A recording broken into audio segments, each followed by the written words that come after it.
Bienvenidos a otro episodio de Filosofía, Psicología, Historias.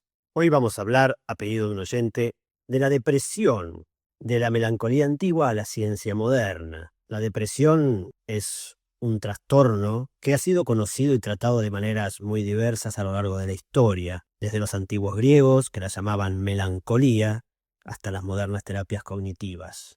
La represión ha reflejado las ideas y valores de cada época. En la antigüedad, por ejemplo, el concepto de depresión lo encontramos en la antigua Grecia, pero bajo el nombre de melancolía, como dijimos antes, un término que proviene del griego melas, que significa negro, y cholé, que significa bilis. Según Hipócrates, considerado el padre de la medicina, la melancolía era causada por un desequilibrio en los humores del cuerpo, en este caso un exceso de bilis negra. Los síntomas incluían tristeza persistente, miedo irracional, un sentimiento de desesperanza. Y los tratamientos en esa época eran físicos. Por ejemplo, baños relajantes, masajes, cambios en la dieta. Algo que pudiera restablecer el equilibrio de los humores, porque la melancolía era uno de los 4 humores.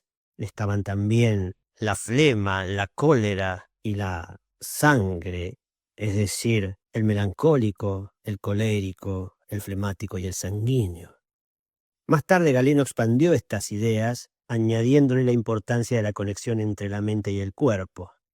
Y en la Edad Media, el enfoque de la melancolía cambió radicalmente. En esta época que estaba dominada por la espiritualidad, la depresión se entendía desde una perspectiva en ese sentido y se la conocía como asedia, una especie de apatía o desinterés que afectaba particularmente a los monjes y a personas religiosas. La asedia, además, era un pecado. ¿Por qué? Era una falta de fe que alejaba a las personas de su propósito divino. Los tratamientos se centraban en la oración, la confesión y el ayuno, entendiendo el sufrimiento como una prueba o divino castigo, y reducía entonces, así como anteriormente a lo físico, ahora a la fe y a la espiritualidad. En el Renacimiento y en el Barroco hubo una visión un poco más amplia, porque en el Renacimiento la melancolía resurgió a través del interés por el cuerpo y de la mente desde la perspectiva humanista, y entonces se asoció a menudo con el genio artístico. Y muchos la consideraban una condición inherente a los pensadores, escritores y pintores más brillantes. La melancolía y el sufrimiento eran necesarios para el arte y para la poesía. Uno de los textos más influyentes fue Anatomy of Melancholy de Robert Barton, donde se exploran no solo las causas físicas de la melancolía, sino también las emocionales y las sociales. Barton proponía una combinación de tratamientos, desde ejercicio físico hasta distracciones como la lectura, la música y el esparcimiento.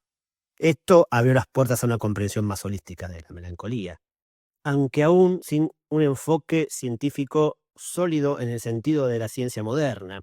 En el romanticismo, la melancolía se glorificó como una condición noble de poetas, de artistas, ligada al sufrimiento, a la creatividad, pero en paralelo, los hospitales psiquiátricos dejaban bastante que desear porque tenían métodos muy rudimentarios y bastante inhumanos para tratar el problema.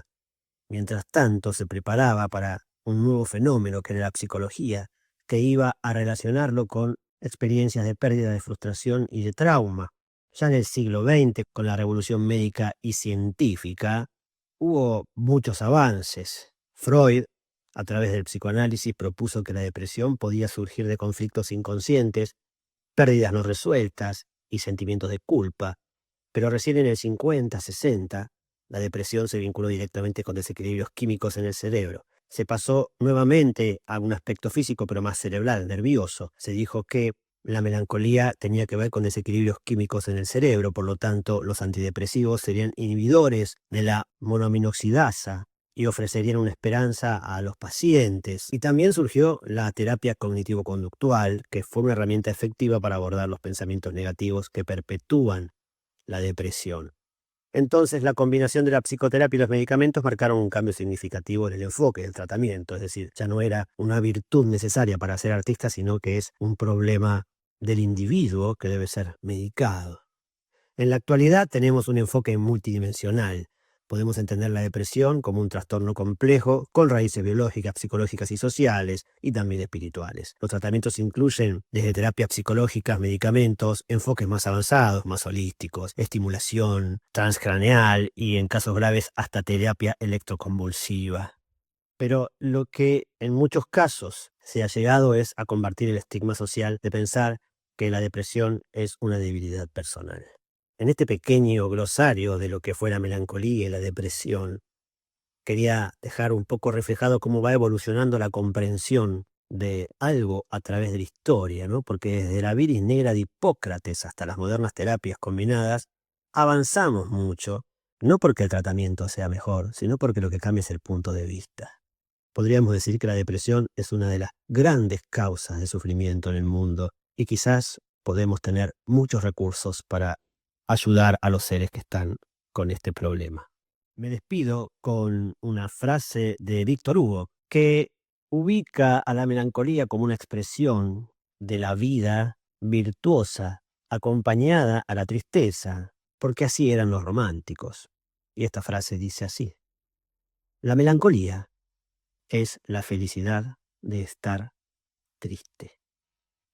Gracias por haber llegado hasta aquí. Y si te interesa saber cómo hemos llegado a pensar, cómo pensamos, y cómo se estructura nuestro pensamiento, y cómo a través de él podemos llegar a tener decisiones libres, te invito a adquirir mi libro Hacia la filosofía de la libertad, que está disponible en Amazon y lo puedes tener en formato físico o Kindle para un regalo o autorregalo. Gracias y hasta el próximo episodio.